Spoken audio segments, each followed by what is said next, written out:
오늘 하나님께서 우리에게 주신 말씀은 고린도전서 15장 20절에서 34절 말씀입니다. 제가 가진 성경으로는 신약 283면에 있습니다. 고린도전서 15장 20절에서 34절 말씀 한 절씩 교독하겠습니다.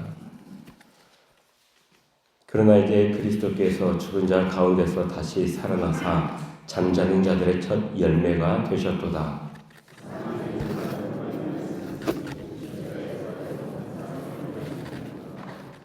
아담 안에서 모든 사람이 죽은 것 같이 그리스도 안에서 모든 사람이 삶을 얻으리라.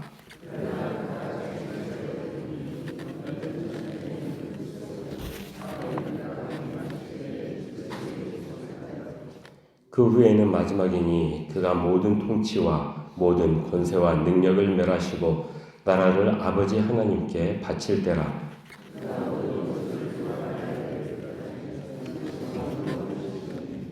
맨 나중에 멸망받을 원수는 사망이니라.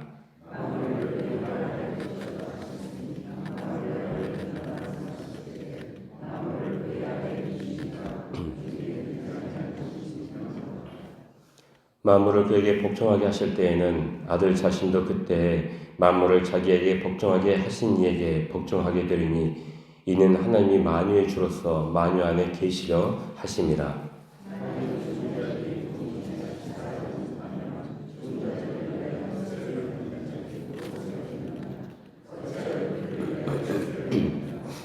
또 어찌하여 우리가 언제나 위험을 무릅쓰리요.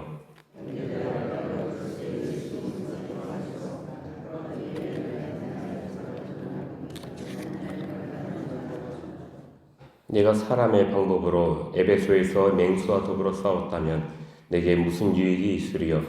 죽은 자가 다시 살아나지 못한다면 내일 죽을 터이니 먹고 마시자 하리라.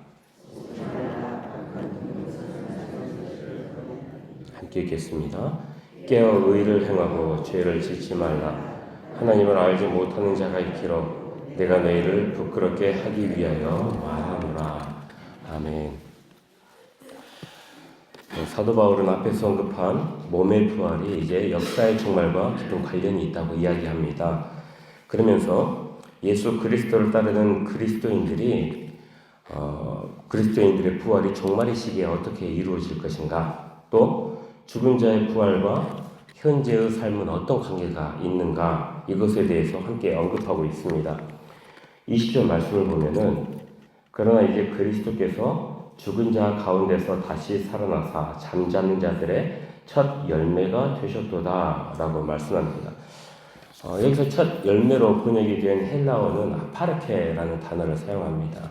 그런데 이 아파르케라는 단어가 구약 성경에서는 모든 소산의 첫 열매, 곧 추수기간에 최초로 거두어들인 열매를 의미합니다. 이 첫 열매는 수확물 전체를 대표를 합니다. 뿐만 아니라 나중에 거둘 열매까지도 암시하죠. 첫 열매가 있는 것이 두 번째 열매도 있고 세 번째 열매도 있고, 그 첫 번째 열매를 통해서 나머지 남아있는 모든 열매들이 추수하게 될 것이지 않겠습니까? 그런 의미에서 이 첫 열매가 수확물 전체를 대표하는 겁니다. 또 첫 열매라는 것은 시간적으로 가장 먼저 있었던 사건을 뜻한다고도 볼 수가 있습니다. 그리고 아울러 마지막 결과를 가능하게 하는 첫 번째 근원이라는 의미도 들어있는 거죠. 즉 그리스도의 부활이 첫 열매라는 것은 모든 믿는 자들의 부활이 그리스도의 뒤를 따를 것이라는 사실을 말해줍니다. 이처럼 이 그리스도의 부활은 예수님 개인적인 사건만이 아니라요, 믿는 모든 이들에게 적용되는 공동체적이고 보편적인 사건입니다. 동시에 마지막 날에 죽은 자의 부활을 실현시키는 종말론적인 사건이기도 하다고 바울은 말을 하고 있는 거죠. 때문에 첫 열매로서의 그리스도의 부활과 마지막 날에 있을 죽은 자들의 부활, 이 보편적인 부활은 아주 밀접하게 연관이 되어 있습니다. 예수 그리스도가 죽은 자 가운데서 다시 살아남으로 인해 그 안에 있는 모든 우리 그리스도인들도 다시 살아날 것을 이야기할 수 있는 것입니다. 즉 죽은 자들의 부활은 아직 완성되지 않은 미래에 속한 일이지요. 그러나 예수의 부활은 모든 죽은 자들이 부활할 것에 대한 약속이요 그 소망의 근거가 된다는 말씀입니다. 하나님께서는 이 사실을 우리에게 확인시켜 주시기 위해서 성령을 보내주셨습니다. 사실 이 모든 문제의 시작이 어디서 비롯되냐면 바로 첫사람 아담에게서 비롯됩니다. 21절과 22절 말씀을 보면은 사망이 한 사람으로 말미암았으니 죽은 자의 부활도 한 사람으로 말미암는도다. 아담 안에서 모든 사람이 죽은 것 같이 그리스도 안에서 모든 사람이 삶을 얻으리라 라고 말씀합니다. 아담은 자연적이고 역사적인 인물을 대표를 하고요. 그리스도는 종말론적인 인간을 대표합니다. 바울은 아담과 그리스도 이 두 인물을 대조하면서 하나님 전체의 구원 역사를 우리에게 보여주고 있습니다. 전 인류의 역사가 아담과 그리스도 이 두 인물로 압축되어 있고 이 두 사람에 의해서 첫 시작과 그리고 그 끝이 드러난다는 것이죠. 인류 역사의 시작과 끝이 두 사람으로 압축되어 있다는 것은 두 사람이 인류 역사에 미치고 있는 영향력 역시 그 시작과 끝을 의미한다고 볼 수 있겠지요. 그렇게 아담과 그리스도는 각자에게 속한 사람들에게 일정한 영향을 주고 있습니다. 22절에서 말씀하고 있는 것처럼 아담에게 속한 사람은요 죽음의 영향력 아래 놓이게 되고 그리스도에게 속한 사람은 생명의 영향력 아래 놓이게 되었습니다. 이것은 뒷부분에 나오는 오늘 말씀에는 들어가 있지 않은데 45절에서 48절을 보면은 그 구체적인 대립이 더 드러나 있습니다. 그리고 로마서 5장 12절에서 21절을 보면은 이것이 더욱더 구체적 그리고 더 확대돼 가지고 발전된 형태로 사도 바울이 로마서에서 이렇게 말씀을 하고 있는데 로마서 말씀 몇 구절만 살펴보면요. 로마서 5장 12절을 보면 그러므로 한 사람으로 말미암아 죄가 세상에 들어오고 죄로 말미암아 사망이 들어왔나니 이와 같이 모든 사람이 죄를 지었으므로 사망이 모든 사람에게 이르렀느니라 라고 말씀합니다. 또 17절과 19절, 21절 말씀을 보면 한 사람의 범죄로 말미암아 사망이 그 한 사람을 통하여 왕노릇하였은즉 더욱 은혜와 의의 선물을 넘치게 받는 자들은 한 분 예수 그리스도를 통하여 생명 안에서 왕노릇하리로다. 한 사람이 순종하지 아니함으로 많은 사람이 죄인 된 것 같이 한 사람이 순종하심으로 많은 사람이 의인이 되리라. 이는 죄가 한 사람으로 왕노릇한 것 같이 은혜도 또한 의로 말미암아 왕노릇하여 우리 주 예수 그리스도를 말미암아 영생에 이르게 하려 함이라 라고 말씀을 합니다. 이러한 말씀들을 보면 아담에게 속한 사람과 그리스도에게 속한 사람의 모습이 극명하게 대비되어서 드러나고 있습니다. 그리고 그 모습들은 이제 각각 한 가지로 요약을 할 수가 있습니다. 아담은 죽음의 자리를, 그리스도는 생명의 자리를 제공하고 있다는 사실이죠. 첫사람 아담은 모든 인간의 대표자로서 그를 통해서 죄와 죽음이 이 세상에 들어오게 되었습니다. 이것은 아담의 죄로 인해 자동적으로 모든 인류가 죄인이 되었다는 의미가 아니라요. 모든 인류가 아담으로 말미암아 아담과 같이 죄악을 똑같이 저지르는 위치에 놓이게 되었다는 의미입니다. 그렇게 해서 하나님을 떠난 죄악된 세계 속에서 인간은 죄인으로서 그 죽음의 운명을 물려받게 된 것이죠. 그러나 이제 예수 그리스도를 말미암아 그 죽음의 운명이 부활의 소망으로 바뀌었습니다. 그리스도 안에 있는 모든 사람은 다 부활의 자리에 참여하게 되었습니다.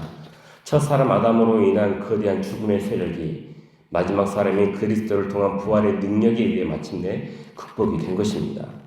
21절에서 사도 바울이 그리스도를 사람으로 강조하고 있는 것은 예수의 부활이 몸의 부활이라는 것을 확실하게 보여주기 위해서입니다. 부활의 순서는 각기 자기 차례대로입니다. 먼저는 예수 그리스도의 부활이 첫 번째이고요.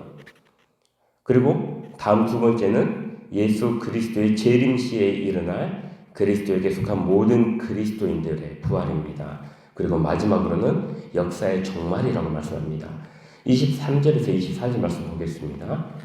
그러나 각각 자기 차례대로 되리니 먼저는 첫 열매인 그리스도요. 다음에는 그가 강림하실 때 그리스도에게 속한 자요.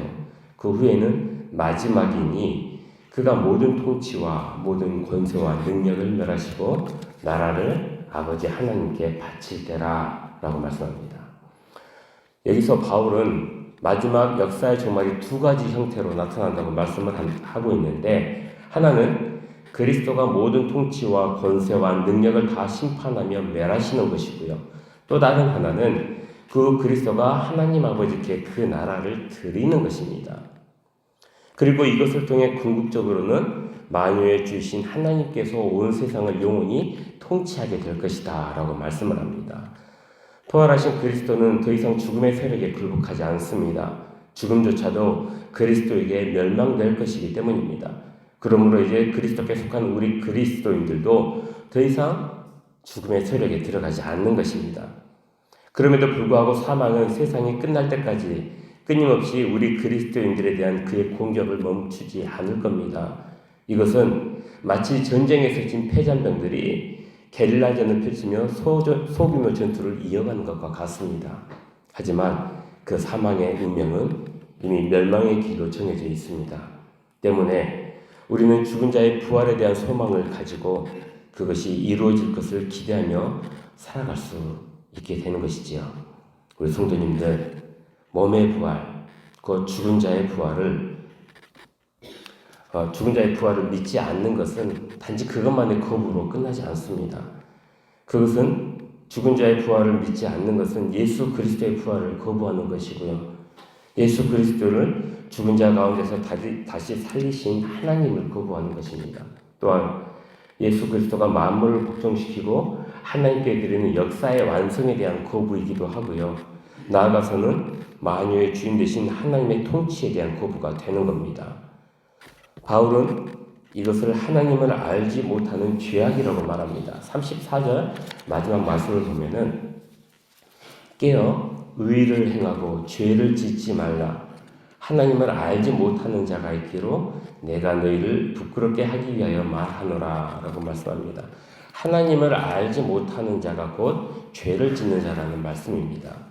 그러나 반대로 죽은 자 가운데서 다시 살아나셔서 첫 열매가 되신 예수의 부활을 믿는다면 우리는 우리 몸의 부활을 기대할 수 있을 뿐만 아니라 하나님 나라의 궁극적인 승리와 창조 질서의 회복을 목격하게 될 것입니다.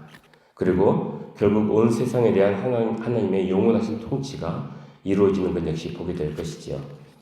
예수 그리스도는 부활을 통해 이미 사망과 권세로부터 승리하셨지만 우리는 아직 완성되지 않은 이 땅에서의 삶을 죽음과의 긴장관계 속에서 살아가야만 합니다. 그럼에도 불구하고 우리가 소망을 가질 수 있는 이유가 무엇입니까? 첫 열매 대신 예수 그리스도의 부활을 믿고 나의 것으로 고백할 수 있기 때문입니다. 우리에게 이 믿음과 고백이 있을 때 우리는 예수 그리스도 안에 있는 온전한 생명과 승리와 회복을 선취할 수 있게 될 것입니다. 오늘 하루의 삶을 살아가는 우리 성도님들에게 이러한 믿음의 고백이 있기를 바랍니다. 그리하여 예수 그리스도 안에 있는 참 생명과 참 승리와 참 회복의 역사를 미리 맛보는 복된 그런 삶이 되시기를 간절히 기원합니다. 이렇게 기도하겠습니다. 사랑과 은혜의 하나님, 오늘도 말씀으로 함께 해주시니 감사합니다. 죽은 자들 가운데서 다시 살아나셔서 첫 열매가 되신 예수 그리스도의 부활이 우리의 소망임을 고백합니다.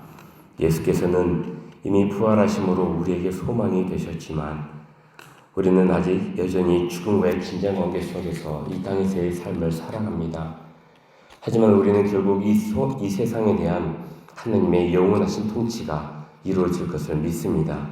이 믿음을 붙잡고 살아가는 우리 하루하루의 삶이 주님 안에서 진실하며 의롭게 하시고 그리하여 예수 안에 있는 참 생명과 참 승리와 참 회복으로 물드는 삶이 되게 하여 주옵소서.